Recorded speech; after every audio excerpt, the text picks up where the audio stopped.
तो सुप्रभात आप सभी को। आप सभी का स्वागत है मेरे इस नए व्लॉग में। आज हम सब सफ़र करने वाले हैं ट्रेन नंबर 12471 बांद्रा टर्मिनस से चलकर श्री माता वैष्णो देवी कटरा को जाने वाली स्वराज एक्सप्रेस में। तो हेलो गाइस, आप सभी का स्वागत है मेरे एक नए व्लॉग में। आज हम सफ़र करेंगे ट्रेन नंबर 12471 स्वराज एक्सप्रेस में। ये जो ट्रेन है, ये ट्रेन कुल मिला के 31 हॉल्ट लेने वाली है। 31 स्टेशन पे हॉल्ट लेने वाली है, जिसमें मथुरा, न्यू दिल्ली, सवाई माधोपुर जैसे कोई मेजर स्टेशन आने वाले हैं। और ये पूरे 31 हॉल्ट लेने में ये ट्रेन पूरे के पूरे सफ़र के दौरान समय कुछ अराउंड 30 आवर्स का समय जो है वो लेने वाली है। तो लगभग समय हो चुका है हमारी ट्रेन के डिपार्ट करने का, और सिग्नल भी गार्ड साहब दे चुके हैं। देखते ही देखते हमारा डिपार्चर हो चुका है बांद्रा टर्मिनस से। मैं आप सभी का स्वागत करता हूं इस खूबसूरत जर्नी में। वैसे तो स्वराज एक्सप्रेस का सेकेंड हॉल्ट बोरीवली होता है, लेकिन मैं बोरीवली और पालघर ये कवर नहीं करूंगा क्योंकि यहाँ से बहुत सारे यात्री ऑन बोर्ड होने वाले हैं ट्रेन में। तो आप सबसे सीधा मुलाकात होगी वापी में।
तो हमारा अराइवल होता हुआ वापी स्टेशन पे।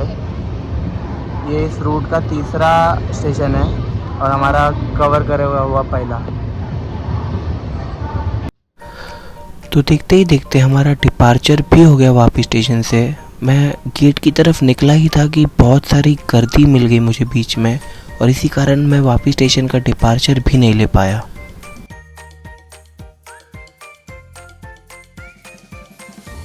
वापी स्टेशन से निकलने के बाद हमारी ट्रेन एक रिवर पे पहुंचती है जिसे हम पार रिवर भी कहते हैं। ये रिवर वलसाड डिस्ट्रिक्ट से शुरू होती है और अंत में अरब सागर, जिसे हम अरेबियन सी कहते हैं, उसमें जाके समाप्त हो जाती है। इस रिवर के तुरंत बाद ही वलसाड स्टेशन का स्किप होता है, और वो भी कमाल की स्पीड में।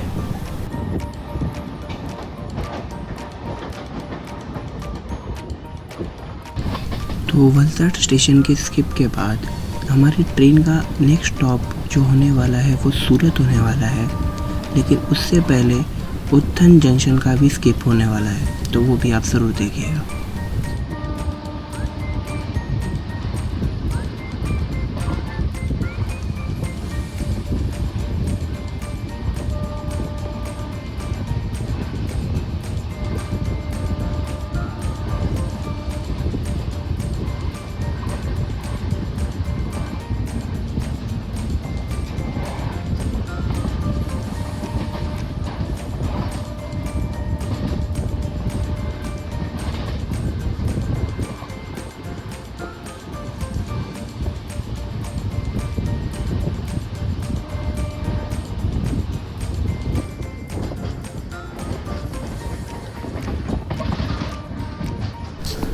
तो हमारा अराइवल हो चुका है सूरत में। ये भीड़ देखने के बाद जो थोड़ी सी मन में इच्छा थी कि गेट पे जाके अराइवल लिया जाए, वो भी एकदम ख़त्म सी हो गई थी। फ़िलहाल मैं बात करूँ सूरत की, तो सूरत अपने डायमंड इंडस्ट्रीज़ के लिए बहुत ही ज़्यादा फेमस है। यहाँ पे 90% जो है वो वर्ल्ड डायमंड पॉलिशिंग होती है। सूरत को सिल्क सिटी भी कहा जाता है क्योंकि यहाँ पे एम्ब्रॉयडरी का काम भी बहुत ज़्यादा होता है, जैसे साड़ी मेकिंग वगैरह वगैरह।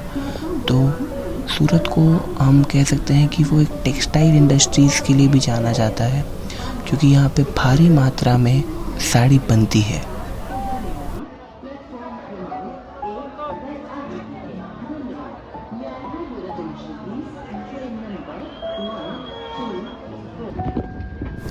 और इसी के साथ हमारा डिपार्चर भी हो चुका है सूरत से। अब हमारा जो नेक्स्ट हॉल्ट होने वाला है वो भरूच जंक्शन होने वाला है, लेकिन उससे पहले हमारी ट्रेन तापी नदी और गुजरात की सबसे बड़ी नदी नर्मदा के ऊपर से भी गुजरेगी।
तो आप सभी का स्वागत है इंडिया के 5th लॉन्गेस्ट रिवर नर्मदा के ऊपर। ये न कि गुजरात की सबसे बड़ी नदी है, बल्कि ये मध्य प्रदेश की भी सबसे बड़ी नदी है।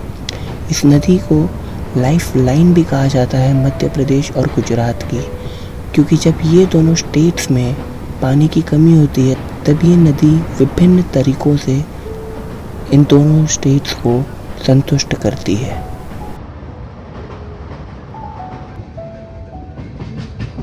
अब इस नदी के तुरंत बाद हमारा अराइवल भी हो जाएगा भरूच जंक्शन पर।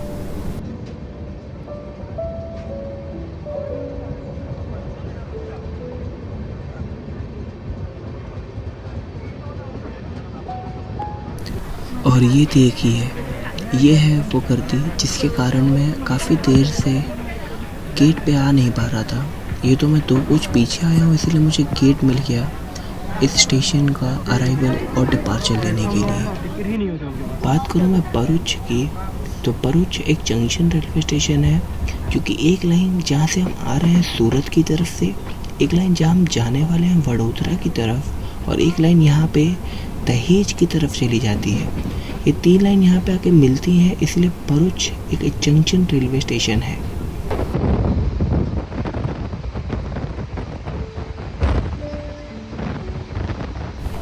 जैसे जैसे शाम होती जा रही है वैसे वैसे ठंड भी पड़ती जा रही है। वैसे भी हमें सुबह से सन जो है वो दिखा ही नहीं है पूरे सफ़र के दौरान।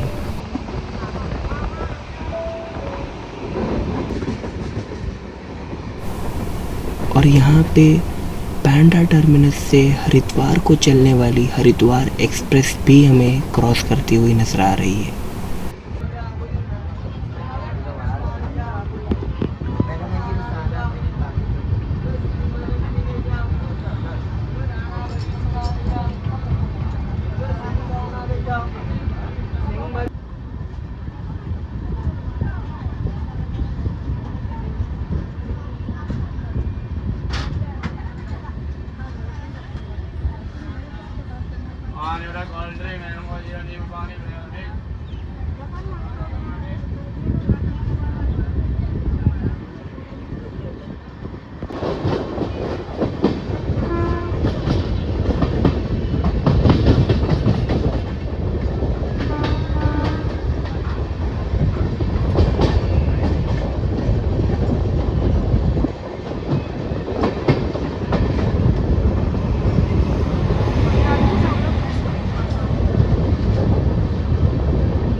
फाइनली हमारा अराइवल हो चुका है वडोदरा जंक्शन पे। मैं बात करूँ इस ट्रेन की, तो इस ट्रेन ने यहाँ पे पहुँचने में अब तक 382 किलोमीटर का डिस्टेंस जो है वो ट्रैवल कर। मैं बात करूँ वडोदरा की, तो यहाँ से एक लाइन गोधरा जंक्शन जहाँ हम जाने वाले हैं, एक लाइन जहाँ से हम आ रहे हैं सूरत से, और एक लाइन यहाँ से अहमदाबाद जंक्शन की तरफ चली जाती है। जब ये 3 लाइन यहाँ आके मिलती हैं, इसलिए वडोदरा को एक जंक्शन रेलवे स्टेशन कहा जाता है। वडोदरा, जिसे हम परोड़ा के नाम से भी जानते हैं, ये गुजरात का एक इम्पॉर्टेंट प्लेस बन जाता है क्योंकि यहाँ पे आर्किटेक्चर और क्लासिकल म्यूज़िक बहुत ही ज़्यादा फेमस है। उसी के साथ साथ यहाँ पे परोड़ा म्यूज़ियम, जो कि 1890 में बनाया गया था, वो भी स्थित है। और अब हमारी ट्रेन धीरे धीरे बढ़ चुकी है रतलाम वाली लाइन पे।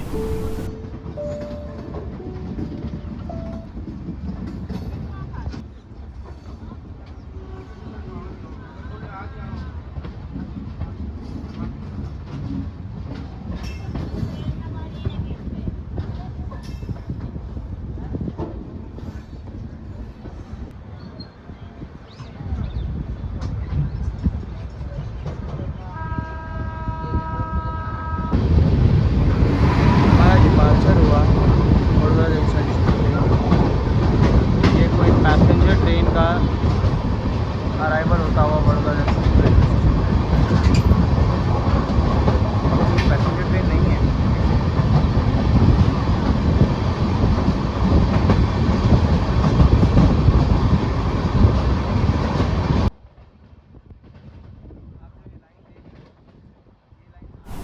तो ये जो लाइन आप देख रहे हो, ये लाइन आगे जाके अहमदाबाद की तरफ चली जाती है।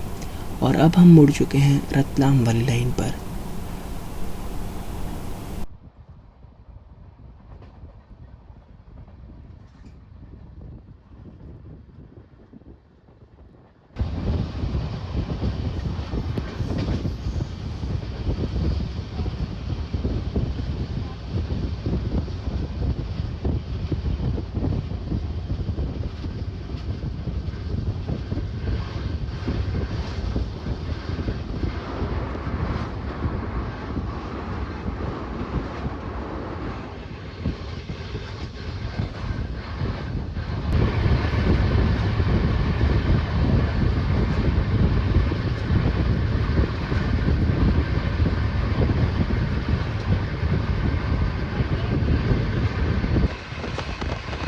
अब एट लास्ट हमें एक खूबसूरत सनसेट भी देखने मिल गया है।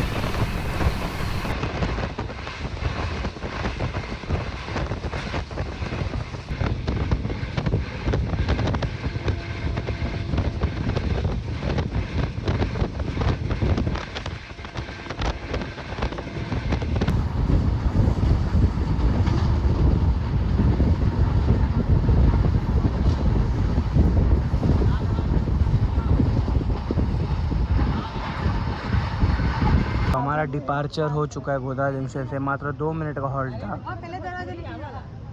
ट्रेन में गर्दी फिर बढ़ चुकी है और इसी कारण हम जो है वो गेट पे जा नहीं पाए।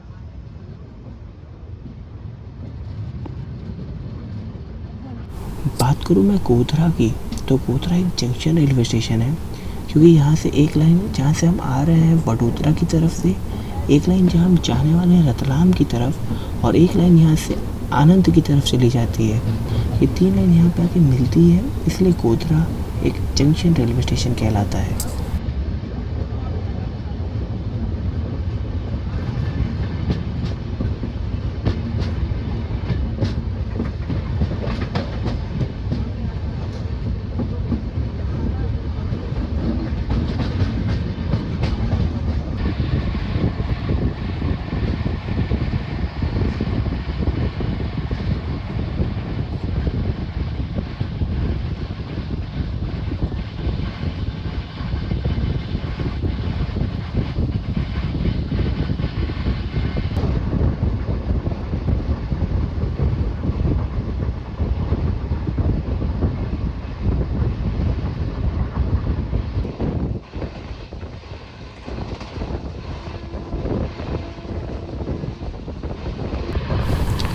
गोधरा जंक्शन से निकलने के बाद दाहोद पहुँचते पहुँचते काफ़ी अंधेरा हो गया था, इसलिए अब सिर्फ मेजर स्टेशन ही दिखाना प्रेफर किया जा सकता है।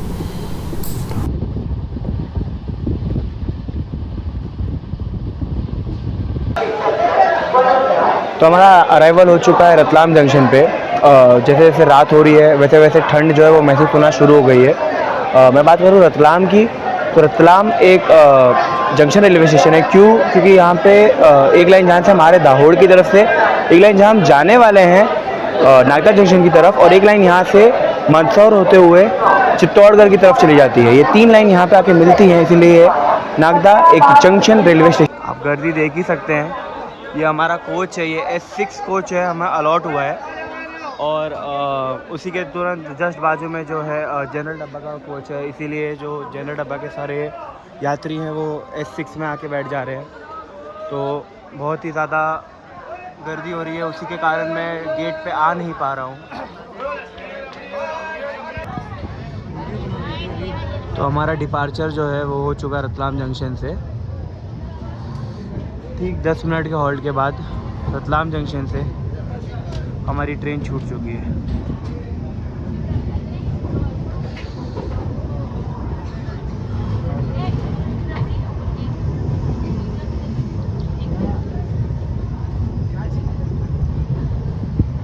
पता नहीं इतने अंधेरे में आपको ये लाइन दिख रही होगी कि नहीं। जो आप ये लाइन देख रहे हो, यही वो लाइन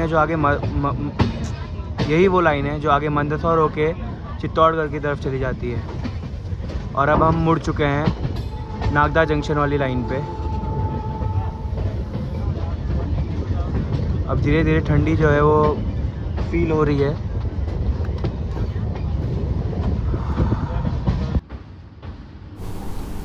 काफ़ी अंधेरे के कारण ये नदी आपको प्रॉपर दिख नहीं रही होगी, लेकिन ये है चंबल नदी, जो कि मध्य प्रदेश, राजस्थान और उत्तर प्रदेश के बीच में बहती है।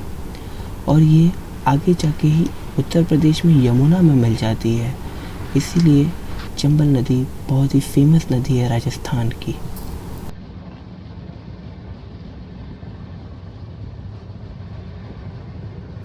और चंबल नदी के बाद हमारा अराइवल हो जाता है नागदा जंक्शन पे। बात करूँ मैं नागदा की, तो नागदा एक जंक्शन रेलवे स्टेशन है, क्योंकि यहाँ से एक लाइन जहाँ से हम आ रहे हैं गोधरा की तरफ से, एक लाइन जहाँ हम जाने वाले हैं कोटा की तरफ, और एक लाइन यहाँ से निकल जाती है उज्जैन की तरफ। ये 3 लाइन यहाँ पे आके मिलती हैं, इसलिए नागदा एक जंक्शन रेलवे स्टेशन कहलाता है।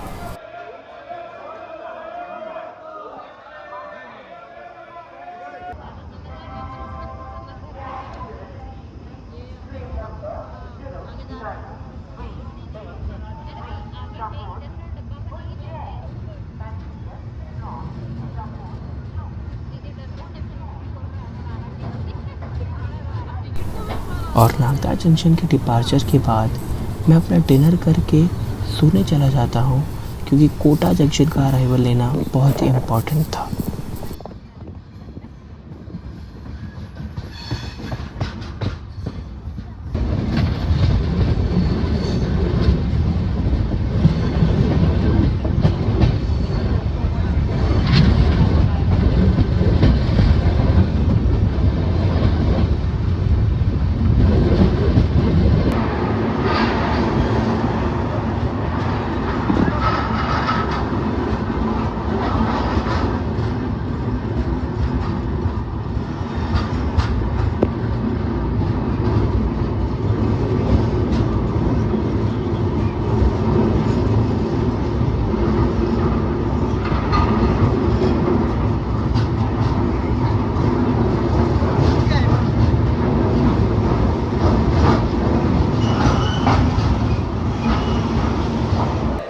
तो हमारा अराइवल हो चुका है कोटा जंक्शन पे। नागदा जंक्शन के बाद मैं खाना खा के सो गया था, क्योंकि जो अब कोटा जंक्शन के आगे वाला रूट है वो रूट बहुत इंपॉर्टेंट रूट है और वो मुझे आपको लाइव दिखाना था। बात करें कोटा की, तो कोटा एक जंक्शन रेलवे स्टेशन है, क्योंकि जहाँ एक लाइन जहाँ से हम आए नागदा जंक्शन की तरफ से, एक लाइन यहाँ से चली जाती है जहाँ हम जाने वाले हैं सवाई माधोपुर जंक्शन की तरफ, और एक लाइन यहाँ से चली जाती है गुना की तरफ। तो ये 3 लाइन यहाँ पे आके मिलती है, इसलिए कोटा एक जंक्शन रेलवे स्टेशन है। और कोटा अपने गोल्डन ज्वेलरीज के लिए भी बहुत ही ज़्यादा फेमस है। फ़िलहाल ट्रेन जो है वो 10 मिनट की देरी से चल रही है, क्योंकि 11:15 का यहाँ पे उसका अराइवल था। ये अपने निर्धारित समय 11:15 से 10 मिनट लेट जो ट्रेन है अराइवल ली है कोटा जंक्शन पे। तो हमारा डिपार्चर हो चुका है कोटा जंक्शन से। तो इसका जो नेक्स्ट स्टॉप होने वाला है वो सवाई माधोपुर होने वाला है, जो कि लगभग 1-1.5 घंटे बाद आएगा। तब तक आप कोटा जंक्शन का डिपार्चर जो है वो इन्जॉय कर लीजिए। यहाँ पे एक ट्रेन खड़ी है, कोटा सिरसा एक्सप्रेस।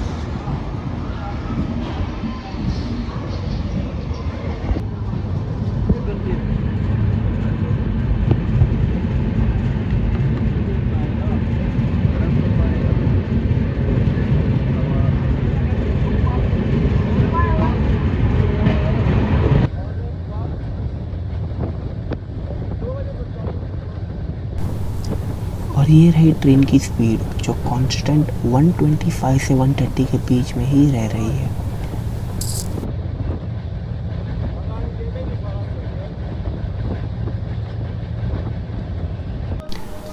कोटा जंक्शन के डिपार्चर के बाद मैं म्यूज़िक सुनता हूँ और तभी देखता हूँ कि हमारी ट्रेन एक स्टेशन पे खड़ी है और वो स्टेशन और कोई नहीं सवाई माधोपुर था।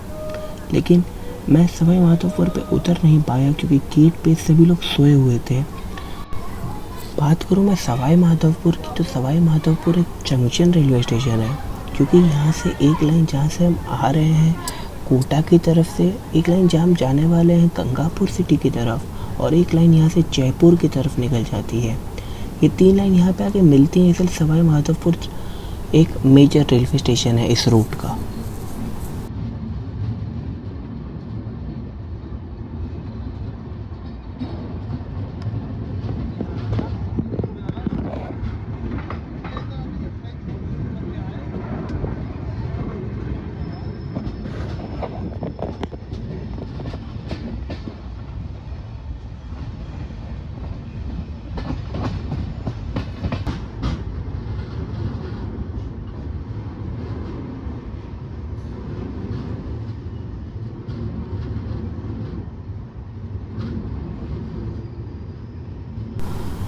देखते ही देखते गंगापुर सिटी में हमारा अराइवल हो जाता है। मात्र 2 मिनट का हॉल्ट था हमारी ट्रेन का यहाँ पे, इसलिए मैं नीचे उतरता नहीं हूँ। अब गंगापुर सिटी के बाद का जो रूट है वो कमाल होने वाला है, क्योंकि मेजर स्टेशन के स्किप्स जो हैं वो हमें देखने मिलने वाले हैं।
तो बयाना जंक्शन की स्किप के बाद तुरंत ही हमारी ट्रेन का स्किप होता है भरतपुर जंक्शन से। अगर ये सुबह का उजाला होता तो ये सब स्किप्स कमाल दिखते, स्पेशली भरतपुर जंक्शन का स्किप। तो ये जो आप ब्लू लाइन देख रहे हो, यहाँ से अब हमारी ट्रेन एक्सट्रीम लेफ्ट मार के मथुरा की तरफ चली जाएगी, और ये जो राइट वाली लाइन गई है वो जाएगी आगरा फोर्ट की तरफ।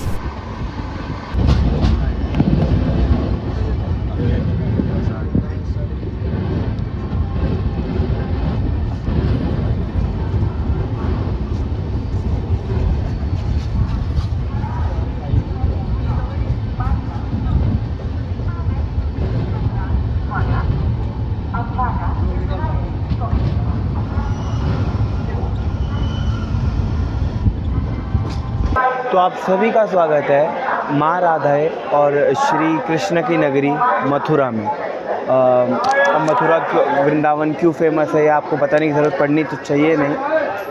मैं बात करूँ मथुरा की, तो मथुरा एक जंक्शन रेलवे स्टेशन है, क्योंकि यहाँ से एक लाइन आगरा की तरफ चली जाती है, एक लाइन जहाँ से हम आ रहे हैं सवाई माधोपुर की तरफ से, और एक लाइन जहाँ हम जाने वाले हैं नई दिल्ली की तरफ। तो ये 3 लाइन यहाँ पे आके मिलती है, इसलिए मथुरा एक जंक्शन रेलवे स्टेशन है। मैं बात करूँ समय की, तो जो ट्रेन थी गंगापुर सिटी में लगभग आधे घंटे की डिले से पहुंची थी। यहाँ पे इसका पहुंचने का टाइम था 3:10, लेकिन यहाँ भी कुछ 15 मिनट की डिले से ही पहुंची है। तो हमारा सिग्नल भी है, तो हमारा सिग्नल भी हो चुका है। ट्रेन जो है वो शुरू भी हो गई। मात्र 5 मिनट का हॉल्ट था और हमारी ट्रेन डिपार्चर ले चुकी है मथुरा जंक्शन से। अब नेक्स्ट स्टॉप जो हो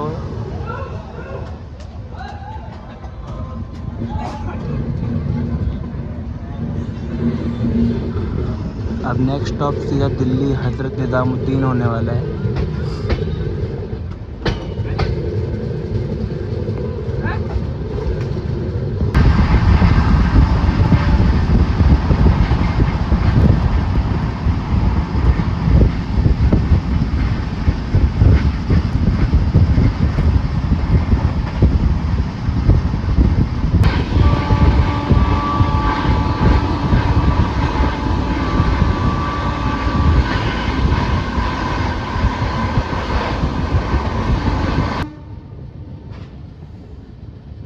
अराइवल हो रहा है हज़रत निज़ामुद्दीन पे, और यहाँ पे कोई ट्रेन का डिपार्चर भी हो रहा है इसी टाइम।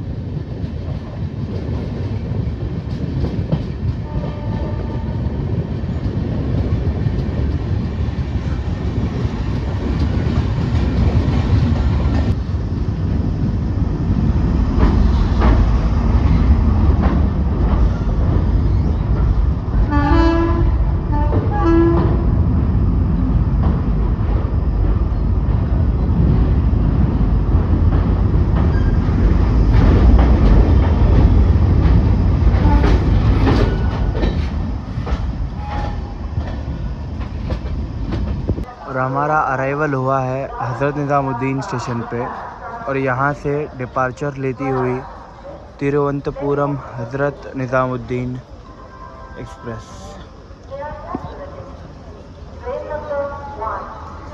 मैं बात करूँ समय की, तो लगभग हर स्टेशन पे 10-15 मिनट डिले से ट्रेन चल रही थी, लेकिन यहाँ पे 3 मिनट पहले ही ट्रेन हज़रत निज़ामुद्दीन में आ चुकी है, अराइवल ले चुकी है। ये रूट पे यही होता है कि जो दिल्ली वाली ट्रेन्स हैं उन्हें प्रेफर ज़्यादा किया जाता है। ऑब्वियस बात है, क्योंकि हमारा कैपिटल स्टेट है, हमारा कैपिटल है, इंडिया का कैपिटल है, तो वो ऑब्वियस बात है। चले यहाँ पे गोंडवाना एक्सप्रेस का अराइवल होता हुआ बस जस्ट हमारे बाजू में ही हज़रत निज़ामुद्दीन से भुसावल जाने वाली ये ट्रेन, और हमारा सिग्नल जो है वो हो चुका है। तो हमारी ट्रेन जो है वो अब न्यू दिल्ली के लिए रवाना होने के लिए तैयार है। तो हमारा डिपार्चर अब हो चुका है हज़रत निज़ामुद्दीन रेलवे स्टेशन से।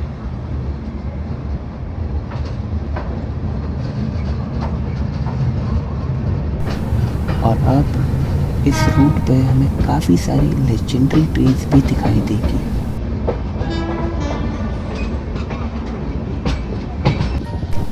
ये जो लाइन आप देख रहे हो, ये लाइन गाज़ियाबाद की तरफ से आ जाती है, और ये जो ट्रेन है, ये ट्रेन है 20805 Visakhapatnam new Delhi AP express.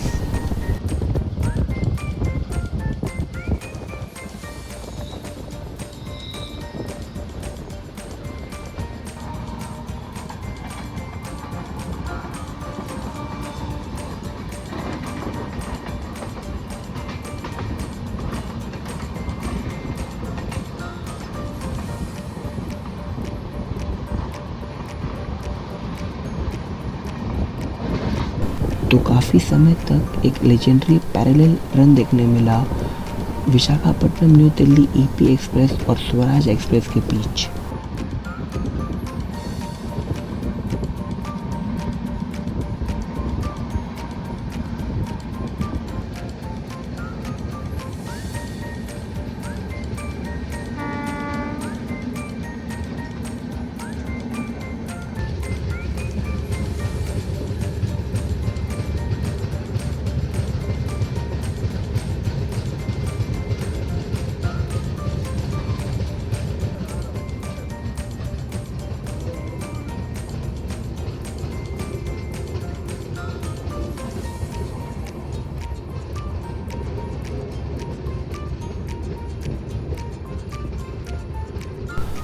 इस लेजेंडरी रन के दौरान कभी विशाखापट्टनम एक्सप्रेस आती थी, कभी स्वराज एक्सप्रेस आती थी, लेकिन अंत में स्वराज एक्सप्रेस ने विशाखापट्टनम एक्सप्रेस को पीछे छोड़कर न्यू दिल्ली पे अपना स्थान पहले लिया है।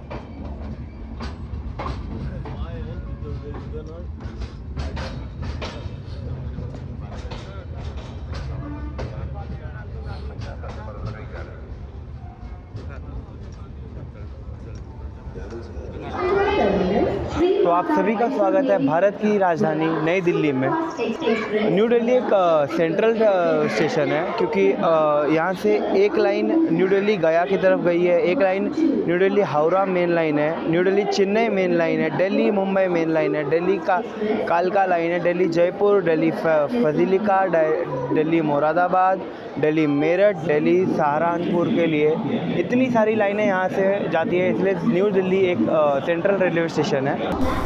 Red Fort, India Gate, Delhi Gate, Rajiv Chowk, Jama Masjid, ऐसे काफ़ी सारी जगह हैं जहाँ पे आप घूम सकते हो दिल्ली में।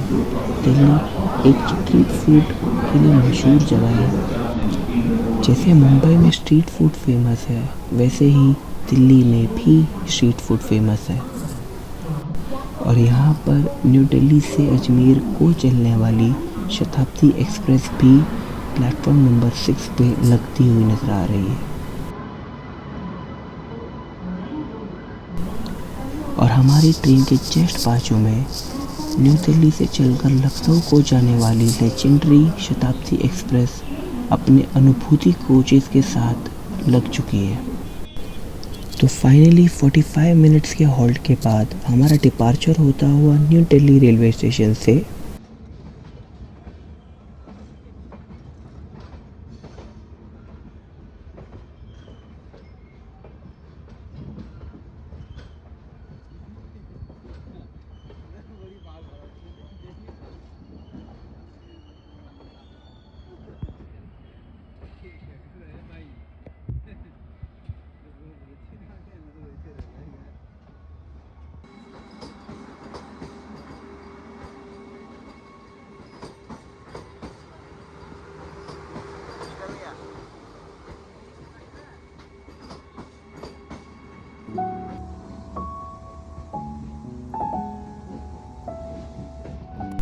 और यहाँ पर इस वीडियो का पार्ट 1 हम एंड करते हैं। आशा करता हूँ कि आपको ये पार्ट काफ़ी अच्छा लगा होगा, और अगर अच्छा लगा है तो वीडियो को लाइक कीजिए, चैनल को सब्सक्राइब कीजिए। मिलेंगे जल्द ही इस वीडियो का पार्ट 2 लेकर, जिसमें पंजाब के खूबसूरत खेत और जम्मू के ऊंचे ऊंचे पर्वत भी नज़र आएंगे। तो मिलते हैं जल्द ही पार्ट 2 में। तब तक के लिए खुश रहिए, हंसते रहिए, मुस्कुराते रहिए।